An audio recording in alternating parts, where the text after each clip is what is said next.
Hello guys, good evening everyone. Myself Aman Shrivastava, intelligent trader लेके आ चुका हूं आपके लिए एक बहुत ही ज्यादा इंपॉर्टेंट वीडियो, क्योंकि इस वीडियो में कुछ इंपॉर्टेंट पॉइंट्स जो बहुत बड़े सर्कुलर्स में अभी आते हुए दिखे हैं उसका फाइनल कंक्लूजन आ चुका है।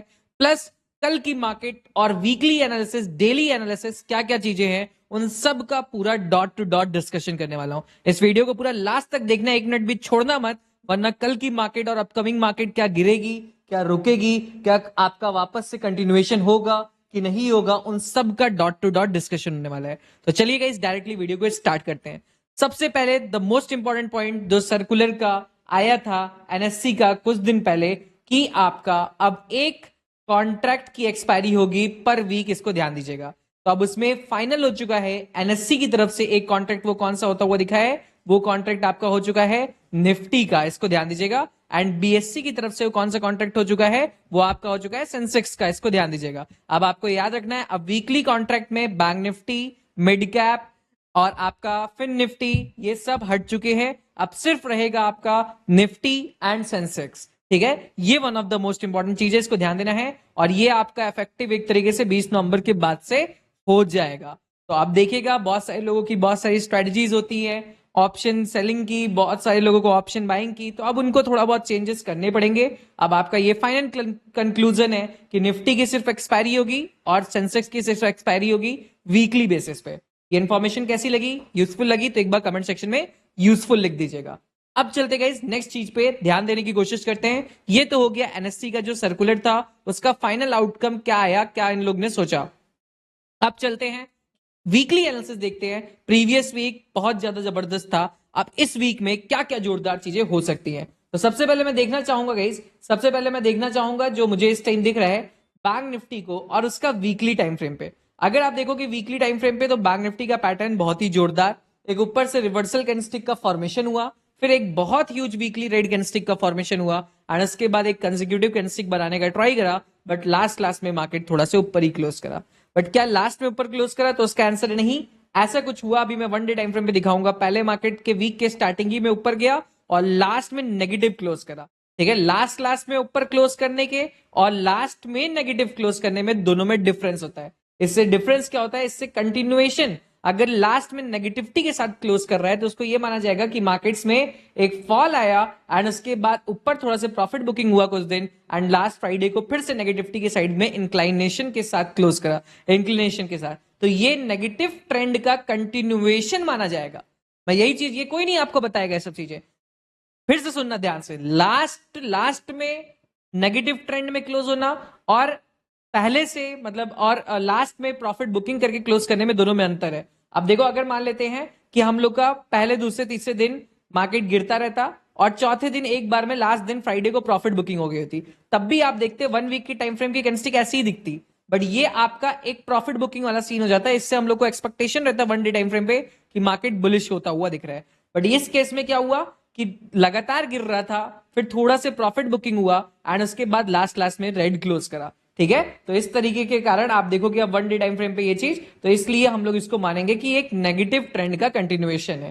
ठीक है, अब देखो गाइस, क्लियरेंस देखो, बहुत सिंपल, बहुत मस्त। तो ये ऐसे फॉल, ये रीटेस्ट, ये फॉल का कंटिन्यूएशन। अब देखो, दो चीज इंपॉर्टेंट है कि अभी हम लोग को इंक्लिनेशन समझ आ गया कि मार्केट का अभी भी नेगेटिव है। क्या पूरा नेगेटिव है, तो उसके लिए मैं आपको यह बताना चाहूंगा, अगर आपकी मंडे की भी कैंडलस्टिक ऐसी कुछ रेड बना देता है, मंडे की वन डे टाइम फ्रेम, तो कंटिन्यूएशन आने की बहुत हाई प्रोबेबिलिटी बढ़ जाएगी, क्योंकि यहां से यहां तक जो बायर्स कुछ कुछ उठाए होंगे उनका सारे के सारे लोगों का stop losses, trailing stop loss यहीं कहीं लगा होगा, वो हंट हो जाएगा, तो उसके बाद फ्री फॉल और ज्यादा आने के चांसेस हो जाएंगे। बट अगर मंडे की मार्केट आपकी ग्रीन बड़ी बना देता है, ऐसा कुछ अगर ऐसी कुछ ग्रीन एंडिंग कर देता है, तब मार्केट में थोड़ा बहुत और प्रॉफिट बुकिंग हो सकता है, यहां से यहां तक टोटल सेलर्स जोन का 50% तक मार्केट एक बार रिकवरी कर सकता है। मजा आ रहा है एनालिसिस सुन के, कमेंट सेक्शन में बताते चलिएगा गाइस। और लाइक भूल जाते, देखो लाइक करे नहीं थे ना, जल्दी कर दो, जल्दी से 500 लाइक्स का टारगेट रख रहा हूं, फटाफट से लाइक कर दो। और अगर इस चैनल को सब्सक्राइब नहीं करा है तो ऐसी इनसेन इंफॉर्मेशन के लिए सब्सक्राइब भी कर लो। ठीक है, चलते गाइस, अब नेक्स्ट चीज को देखने की कोशिश करते हैं। ये तो समझ आ गया कि नेगेटिविटी के इंक्लिनेशन के साथ बैंक निफ्टी क्लोज करा है, और हम लोग को ये भी क्लियरेंस मिल गया कि अगर देखो मंडे, ट्यूसडे या वेंसडे में कभी भी देखो, मैं आपको एक लेवल बता देता हूं, 51,900 के ऊपर, अगर 51,900 के ऊपर स्ट्रॉन्ग ग्रीन कैंडलस्टिक क्लोज कर देता है, कभी भी इस पूरे वीक में तो मार्केट थोड़ा बहुत ऊपर आ जाएगा 52,900 तक, क्योंकि कुछ गैप्स पेंडिंग है, मार्केट उसको फिल करने आ जाएगा। तो ये याद रखिएगा, 51,900 को आप ध्यान देते रहिएगा। अगर वन डे टाइम फ्रेम पे इसके ऊपर क्लोजिंग कर देता है तो मार्केट में कहीं ना कहीं थोड़ा सा रिकवरी पॉसिबल है। जब तक नहीं करता तब तक मैं इस जोन में साइडवेज टू सेलिंग ही में हूं, ये भी ध्यान दीजिएगा। ये हो गई आपकी बैंक निफ्टी की। अब जल्दी से निफ्टी को भी देखते हैं। निफ्टी में ज्यादा देखने लायक कुछ है नहीं। निफ्टी में भी सेलिंग आई है, ऊपर गया है, बार बार ऊपर से रिजेक्शन पा रहा है। इसमें भी आप विक को मार्क कर लो 25,240। आप यहां चलो राउंड ऑफ कर लो 25250। इस लेवल के ऊपर वन डे टाइम फ्रेम पे अगर मार्केट क्लोज कर देता है तो कहीं ना कहीं धीरे धीरे मार्केट में शॉर्ट कवरिंग और प्रॉफिट बुकिंग आ सकती है, थोड़ा सा ऊपर आ सकता है। और अगर इसके ऊपर नहीं क्लोज करता है तब तक सेल ऑन राइज की मैक्सिमम प्रोबेबिलिटी है वन डे टाइम फ्रेम पे। हो गया वीकली और डेली एनालिसिस। अब चलते directly 15 minute 5 minute time frame पे एंड उसको रीड करने की कोशिश करते हैं। उससे पहले गाइस एक छोटा सा रिमाइंडर, बहुत जल्द बहुत प्यारा आपका ट्रेडर्स एपिसोड 2 आने वाला है, इसको ध्यान दीजिएगा, जिसमें बहुत फन, बहुत एंजॉयमेंट एंड सब कुछ होने वाला है। तो उसके लिए आपको मिस नहीं करना है। अपना धन के अंदर अकाउंट ओपनिंग लिंक आपको डिस्क्रिप्शन में मिल जाएगा। सब लोग अकाउंट ओपनिंग कर लो जिन्होंने भी अभी तक नहीं करा है। One of the best platform है, आप एक बार यूज करके देखो, आप खुद बोलोगे मजा आ गया स्कैल्पिंग एंड एवरीथिंग करके। एंड आप मेरे life time premium learning group में ज्वाइन हो जाओगे। एंड उसके साथ साथ ट्रेडर्स चर्चा एपिसोड 2 में 1-to-1 हम लोग बात करेंगे, मस्ती करेंगे, फन करेंगे एंड बहुत कुछ लर्निंग करेंगे, इसको ध्यान दीजिएगा। तो जल्दी अकाउंट ओपनिंग करिए, लेट ना करिए गाइस, मैं आपको वहां पे मिलता हूं अब, ठीक है। चलो गाइस जल्दी से कर लेना, डिस्क्रिप्शन में लिंक है। अब चलते गाइस डायरेक्टली एनालिसिस के ऊपर कि क्या क्या मार्केट में लेवल्स हैं। मंडे को है मिड कैप की एक्सपायरी, कुछ दिन और बची हैं तो उसको एंजॉय कर लीजिए। निफ्टी में सबसे पहले लेवल्स को मैं मार्क कराना चाहूंगा, फिर मिड कैप में लास्ट, क्योंकि वो सबसे इंपॉर्टेंट है, इसको ध्यान दीजिएगा। तो निफ्टी के सारे लेवल्स, डिमांड सप्लाई को मार्क कर लीजिए। मैंने ज्यादा चेंजेस नहीं करे, मैं प्रैक्टिकली बोल रहा हूं क्योंकि अभी मार्केट्स फ्राइडे के दिन न्यूट्रली टाइप का था। तो पहले लेवल्स को मार्क करेंगे तो 25,428 आपका सप्लाई एरिया, फिर नेक्स्ट सप्लाई एरिया 25,234, फिर नेक्स्ट सप्लाई एरिया 25,116। अब ये हो गया आपके सप्लाई एरिया। अब डिमांड एरिया को मार्क कर लीजिए, एक लेवल और है बट इसको 200 मूविंग एवरेज के हिसाब से हम लोग देख लेंगे। कहां पे देख लेंगे, कहां पे लर्निंग होती है लाइव मार्केट के दौरान, free of cost, no charges, no call tips. आप यूट्यूब या गूगल पे सर्च करो लाइव ट्रेडिंग इंटेलिजेंट ट्रेडर, वहां पे फ्री ऑफ कॉस्ट मिलती है लर्निंग। जो लोग भी वहां पे सब्सक्राइब नहीं करे हो जाके सब्सक्राइब कर लेना। अब चलते हैं सब डिमांड एरिया को मार्क करते हैं। डिमांड एरिया में 24,918, फिर डिमांड एरिया 24,813, फिर डिमांड एरिया 24,697। ये आपके डिमांड एरिया, और ये मैक्सिमम डिमांड एरिया बहुत बड़ा 24,400 320, ठीक है, इसको मार्क कर लीजिएगा आप। तो ये आपके निफ्टी के लेवल्स हैं। अब जल्दी से बैंक निफ्टी को मार्क करते हैं, फिर मिड कैप को, फिर डिस्कशन स्टार्ट करते हैं, ठीक है। देख रहे हो ना सब लोग, वीडियो देखते चलो, लाइक करते चलो, ओके, क्योंकि भूल जाते हो आप। अब देखो सबसे टॉप, देखो बैंक निफ्टी में मैंने जितने लोगों ने भी फ्राइडे को मार्केट एनालिसिस वीडियो में मार्क करा है लेवल्स, उनको कोई मार्क करने की जरूरत नहीं है क्योंकि वही सेम टू सेम लेवल्स है। मैं जल्दी जल्दी से बोल देता हूं, आप एक बार चेक कर लो, आपका सेम है ना, 52,196, देन उसके बाद 51,662, देन उसके बाद इसको भी कंटिन्यू कर दीजिए 51,311, देन उसके बाद 50,945 एंड लास्ट 50,190। हाँ, बैंक निफ्टी में मैं एक बहुत ही मेजर इंपॉर्टेंट बात बोल रहा हूं, आप देखना ये मंडे या ट्यूसडे को कंप्लीट होने वाला है, ठीक है। मुझे बैंक निफ्टी में एक प्रॉपर बियरिश पैटर्न दिख रहा है, एक प्रॉपर बियरिश पैटर्न दिख रहा है एंड प्रॉपर बियरिश पैटर्न में एक अच्छा खासा सेल ऑफ का एक स्ट्रक्चर पेंडिंग दिख रहा है।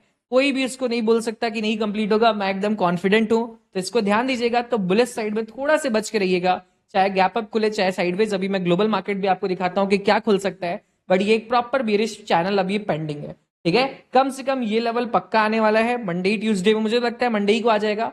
फिर उसके बाद अगर इसको भी तोड़ दिया तो ये एक पेंडिंग लेवल है, ये आएगा तभी मार्केट ऊपर घूमेगा। तो मैं मानता हूं बहुत अच्छा घूमना, नहीं तो अगर मार्केट यहां से भी घूम जाता है यहां तक तब भी मैं देखूंगा तो कहीं ना कहीं सेलिंग के प्रेशर को लेने का ट्राई करूंगा। ये स्ट्रक्चर कंप्लीशन मेरे कभी कभी बनते हैं और बहुत एक्सट्रीम बनते हैं, तो इस पॉइंट को याद रखना। मैं आपसे बोलूंगा, देखो वीकली एनालिसिस में बताया था आपको एंड वही चीज कंप्लीट हो रही है, तो सब लोग याद रखना, ठीक है गाइस। एक बार ओके डन लिख दो कमेंट सेक्शन में, तो मैं समझ जाऊंगा कि यस आप याद रखोगे।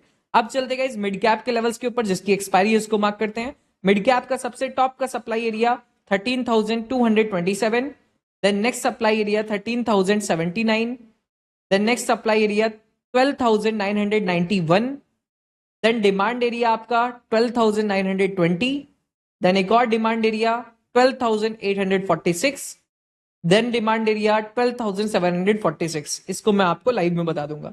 अब देखो गाइस, मिड कैप में भी सिंपल है। मिड कैप बहुत अच्छा मूव करा as compare to other indexes. Mid cap में अच्छी खासी उल्टा रिवर्स फ्लैग एंड पोल के हिसाब से रिकवरी भी हुई। मिड कैप अगर मान लीजिए गैप अप खुलता भी है। अब आज ग्लोबल मार्केट्स को देख लेते हैं, गैप अप खुलेगा कि नहीं।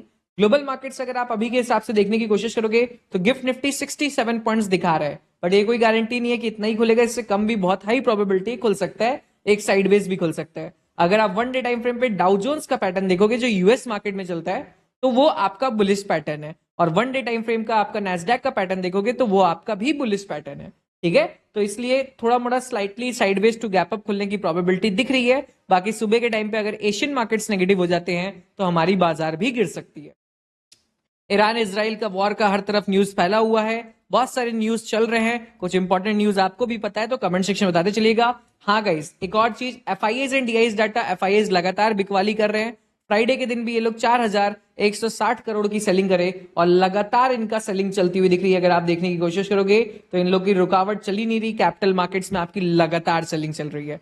ठीक है, आपको क्या लगता है किस डेट तक एफआईआईज अभी भी सेल करने वाले हैं, एक बार कमेंट सेक्शन में जरूर से बताइएगा। क्या हैप्पी न्यू ईयर के बाद ये लोग रुकेंगे कि नहीं रुकेंगे। ठीक है, अब चलते गाइस, सिंपल सा मिड कैप में आपको मैंने बता दिया कि इनवर्स फ्लैग एंड पोल के हिसाब से बुलिशनेस दिखा रहा है। अगर ये लोग साइडवेज या गैप अप टाइप का खुलते हुए दिखते हैं तो देखो, अगर स्ट्रेंथ आता है ना तो मिड कैप हो सकता है इस लेवल को एक बार कंप्लीट कर दे, कोई बहुत दूरी नहीं है। बट मुझे जितना लगता है मिड कैप इसको कंप्लीट करेगा, और ये लोग इंडेक्सेस जो निफ्टी एंड बैंक निफ्टी, ये लोग रुके रहेंगे, बहुत ज्यादा ऊपर नहीं जाएंगे, क्योंकि इनके में नीचे का पेंडिंग स्ट्रक्चर प्रेजेंट है। इसको कंप्लीट करने के बाद अगर यहां से मार्केट घूमता है तो आप सेलिंग साइड का रिस्क लीजिएगा। अच्छा खासा फॉल भी आ सकता है, थोड़ा मोड़ा फॉल भी आ सकता है, बट एक बार सेलिंग का प्रेशर आएगा ही आएगा। इसको सेलिंग लेने के बाद उसके बाद अगर आप देखिएगा, अगर इसको भी क्रॉस कर देता है तब तो भैया मिड कैप बुलिश हो जाएगा, ऊपर के लेवल्स तक पहुंच जाएगा।